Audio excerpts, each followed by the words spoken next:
નગરપાલિકા SC મહિલા પ્રમુખ પદે અનામતની દેનથી SC મહિલાઓ પ્રમુખ પદે ગાંધીનગર જિલ્લાના 3 તાલુકામાં અનુસૂચિત જાતિ સમાજની 3 મહિલાઓ પ્રમુખ પદે નિમણૂક કરાઈ।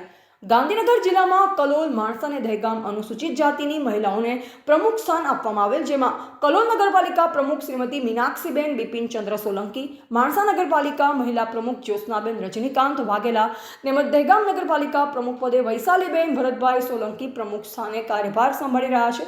જેમાં કલોલ નગરપાલિકામાં જનરલ સીટ પર પ્રમુખ પદે મીનાક્ષીબેન બિપિનચંદ્ર સોલંકીએ પ્રમુખના ચેમ્બરમાં ભારતીય સંવિધાનના પ્રણેતા ડોક્ટર બાબા સાહેબ આંબેડકરની નાની પ્રતિમા પ્રસ્થાપિત કરી, તેમજ માણસા નગરપાલિકા પ્રમુખની ચેમ્બરમાં ભારતીય સંવિધાનના પ્રણેતા ડોક્ટર બાબા સાહેબ ભીમરાવ આંબેડકરની અને ભગવાન બુદ્ધની તસવીરો લગાવી। જ્યારે દહેગામ નગરપાલિકાના પ્રમુખના ચેમ્બરમાં ભારતીય જનતા પાર્ટીની તસવીરો પ્રસ્થાપિત કરી। તાજેતરમાં કલોલમાં અને માણસામાં મહિલા પ્રમુખની વરણી કરાતા કલોલ અને માણસામાં જનતાએ ખુશી વ્યક્ત કરી અને જય ભીમના નારા ગુંજી ઉઠ્યા। અનુસૂચિત જાતિના બંને મહિલા પ્રમુખને પુષ્પમાળા પહેરાવી ભાવભર્યું સન્માન કર્યું।